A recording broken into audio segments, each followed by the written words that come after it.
So this is going to be my first risk.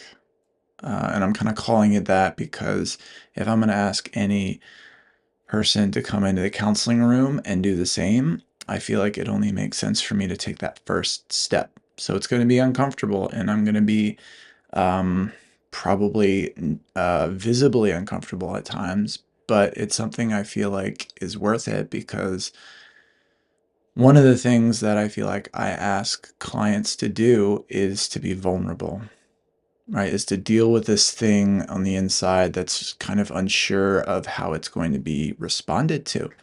And I felt it only fair to take that first step. So this is what I'm going to do. I'm going to take that first risk. I'm going to be vulnerable. I'm going to be uncomfortable. It's going to be scary.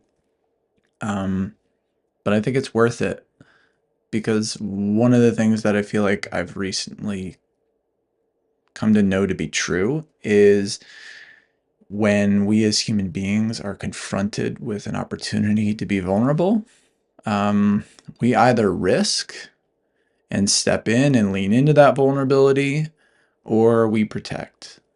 And for so much of my life, the inclination or the reflex to protect happened just about every time.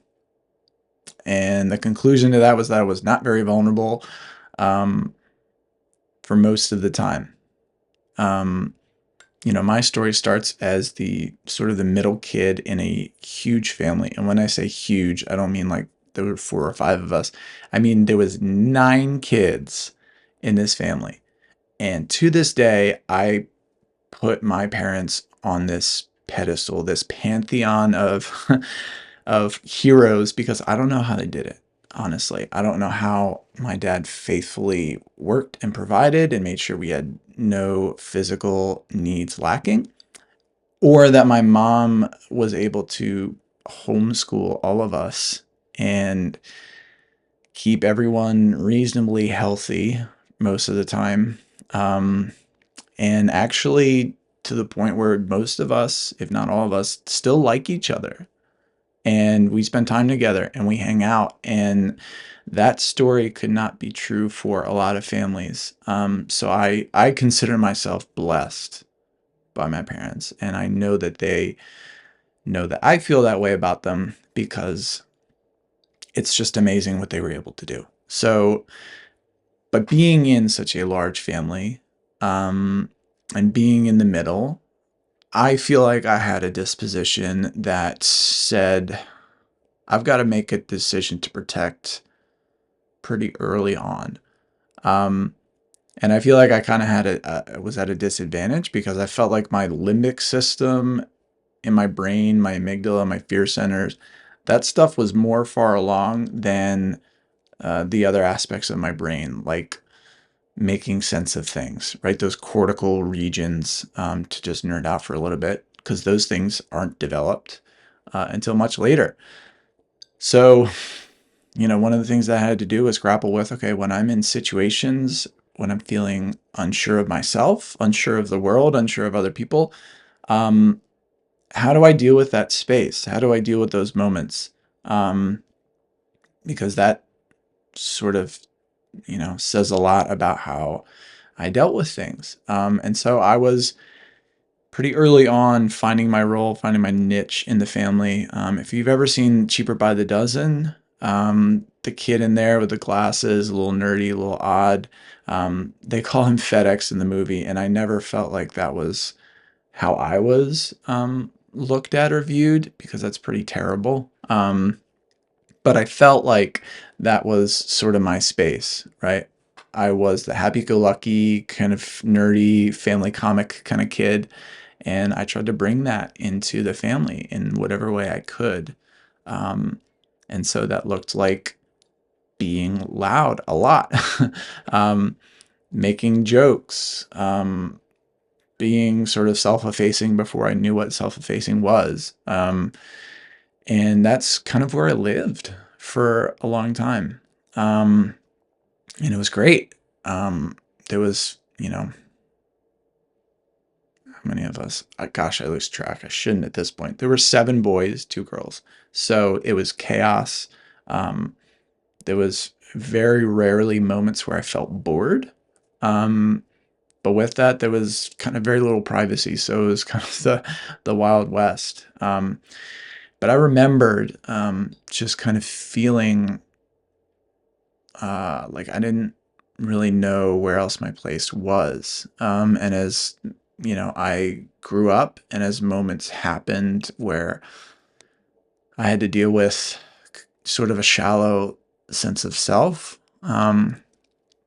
self-esteem that wasn't founded on a lot of things, which again, I don't place any fault or blame to my parents about not having space for emotions and feelings and um, stuff like that, because I felt like early on I didn't want to talk about these things. I didn't want to spend time in my feelings and my emotions. And so if I could help it, I didn't. Um, and I don't think my knowing what I know about my parents, I don't think that was commonplace in their families as well. Um, so I didn't really have a modeling or a context for sharing some of the deeper things. Um, and again, I don't think it was with lack of opportunity. I just think it was a way that I had to deal with things. So that sort of happy-go-lucky jokester thing was kind of what I did when I was younger.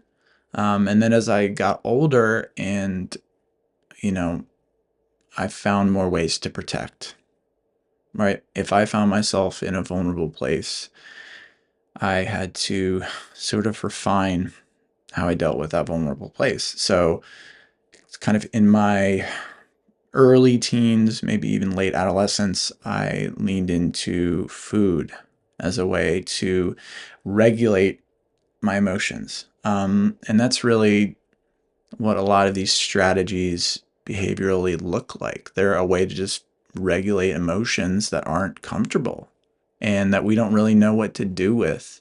Um, because again, our fear centers, our security centers is kind of a better word for it, are firing really early on. Um, but we have to make sense of things. We have to make sense of um, what's going on. And so one of the ways that I made sense of that was with, again, food. When I felt sad, when I felt anxious, I went there. And that was kind of my first volitional way to protect. And that sort of played out throughout my teen years. And in school, I wasn't, I say overly applied. I didn't really do much more than coast. I got B's. I didn't really feel like I found something I was interested in or something that I was particularly good at. So I just kind of coasted. And so, I got through high school and I got to the end and I was like, I don't know what I'm doing. I took a gap year to figure things out. And, in that gap year, I was surrounding myself with relationships that I felt accepted in. And all the while I knew in the back of my mind, because I'm a Jesus follower, I'm a Christian, and I knew that these relationships weren't where I should be invested in. But yet that need for belonging, that need for acceptance was what was driving. And I dealt again with that dissonance with eating. So I got really, really heavy. And so my body image was not good. I really did not like the way it looked. And that just kind of reinforced and re-entrenched the way that I saw myself, which was not positive. I didn't have a lot of good things to say about myself. So that sort of led into, along those lines, as another way to protect, because again, I just had to keep refining, because when one thing didn't work, I had to go to another one. So porn was one of those ways in which I regulated emotion. And from a pretty early age, probably 12, 13.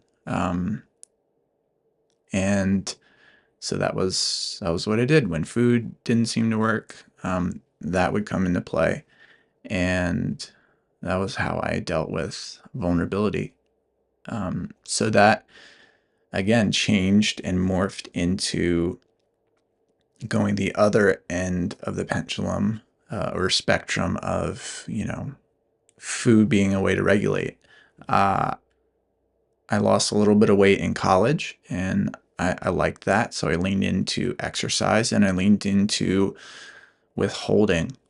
Um, I I felt there was a measure of control that I got from it. I felt when everything else on the inside was kind of chaos and overwhelming, um, I leaned into that. And so my disordered eating was something that I didn't really come to terms with until much later. But looking back on it, I can see exactly how it fit, and how when it swung to the other end of sort of withholding, it was my best way to try to build or scaffold some sense of self, some self-esteem. And okay, if the way that I look on the outside is, what I imagine to be attractive or positive, then maybe that'll translate to the inside.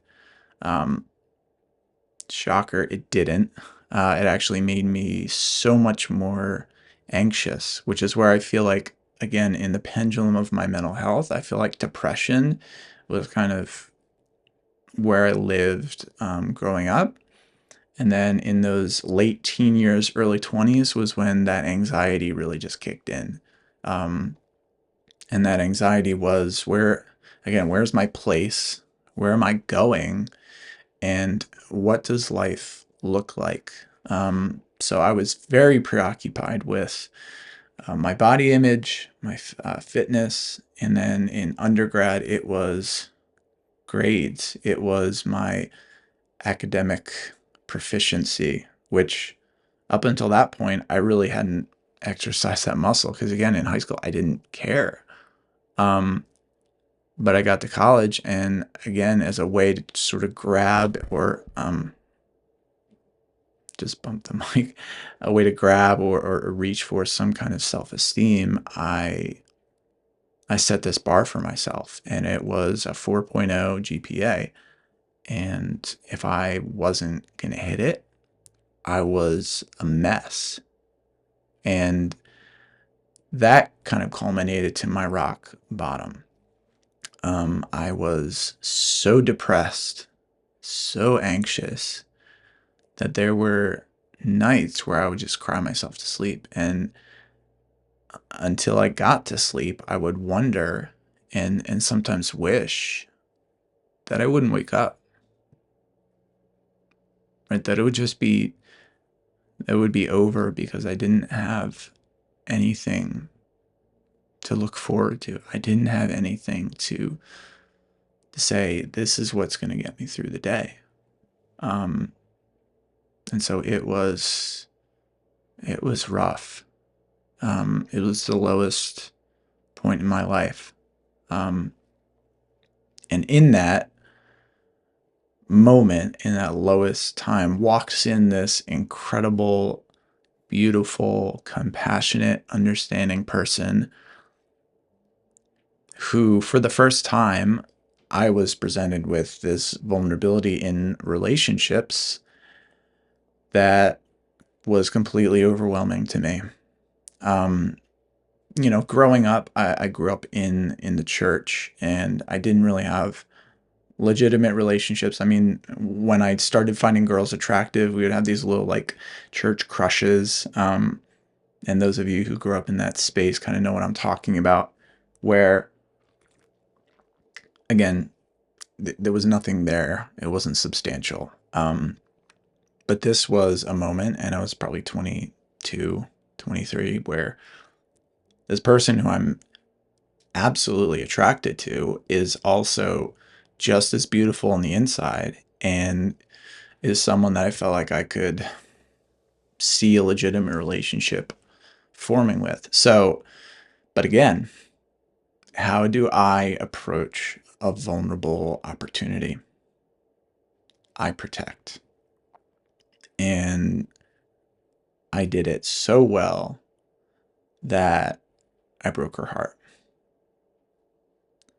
I rationalized when things got too scary, when I thought about how I might have to tell this person about all of this stuff on the inside that I've been running from my whole life. I hit the eject button and I made easily the biggest mistake of my entire life. And I did something that hurt someone that I really cared about. And I hated myself for it. For months, I had to wrestle with that. And I was not kind to myself. And somehow I had taken enough of a risk already with this person that said, what would it be like to do it again? And so I, after months, said, I can't give up on this because this person has made me feel a particular way that no one else has. And I touched vulnerability in a way that I could try it again. So she amazingly and graciously said, okay, we'll do this again. And I would have loved to have said that once she took me back, that I just stepped into risk after risk after risk and was just this vulnerable, open person. I wasn't. Actually, I was more terrified because the closer I got to vulnerability, the more scared I was. And I was like, this has to be it, right? I can't imagine breaking this girl's heart again. And so I leaned into it. I risked more than I did my entire life up until that point. But through the first couple years of our marriage, I was still protecting. I was still protecting a lot, actually. My disordered eating still kind of persisted, and I couched it and rationalized it in ways that made it seem healthy, that made it seem okay, but I didn't tell her what was going on the inside. I was still unfaithful looking at porn. I still struggled with that. And of course, instead of, openly confessing it to her, I lied. I hid. I again just protected. That went on for a long time, and I continued to hurt her. I continued to damage our trust because I just couldn't risk. It was so hard for me. So I would shut down. I would do I would reach into my bag of protections and just whatever one looked good that particular day or week, I would do it. And fast forward to 2020 when the pandemic just sort of descended and everything shut down. I had to sort of think about, and maybe for the first time in my life, actually have a perspective that went further than just the next day. I looked 5 years out, 10 years out, and I was just, I didn't know what to do, but I knew I had to do something, right? I looked into the future and saw a family that I wanted to start. And we were doing wedding photography and videography at that point, and I was like, we just can't keep doing this. So I thought about, I was having a moment where I was just sort of reflecting, and I thought about how, okay, what is one thing that I feel like I do pretty well? Because that list was not very long. Again, I didn't see myself as someone who did anything remarkable. But I thought about being the middle kid in a big family. I felt like I could hear both sides pretty well. The older contingent, the younger contingent, and I felt like I could toe the line where they both could kind of trust me. And so I'm like, okay, if I can listen, what does that look like? So that led into me thinking back to, okay, the only counseling that I had been in at that point, and the closest that I've gotten to really risking and being vulnerable, was in the premarital counseling that my wife and I got. And I thought about, okay, I can listen. And this, for me, this experience was positive. So let's give it a shot. And I started school to get my master's degree in counseling. And in that, one of the requirements that you have to do is you have to actually get counseling for yourself. And so I did it to sort of check the box, because I'm like, this can't be helpful for me. I don't have a context where it would be helpful. But it was. And I got to be honest with myself, and I got to look at myself in those early years as someone who was protecting. And I had compassion for him. And I saw the ways in which he withdrew and didn't open up and wasn't vulnerable because it was scary. And the compassion that I looked on myself with was the only time that I could remember where it wasn't just criticism. It wasn't disappointment. It wasn't hatred. It wasn't negative. And that started a series of events where I fundamentally looked at vulnerability different. I saw it as something that is something that we as humans all go through. And it's something where I can envision having some success in. Like, maybe I don't have to just protect all the time. Maybe I don't have to shut down all the time. Maybe I don't have to go into my bag of protections, and maybe I can just live a little bit more open. And so I walked through that, and I walked through countless sessions with other people who were risking and were being vulnerable. And that posturing of constantly being in that environment forced me to say, okay, if I'm going to continue to do this, which there were times where I felt like, what am I doing? I shouldn't be doing this. I'm not good at this. I'm not what this person needs. I have no idea what's going on. I'm overwhelmed. There were moments where I said, okay, I got to start taking risks myself. And I did. And slowly but surely, those steps to risk and not protect, they started working. I started getting success in the ways in which I was opening up.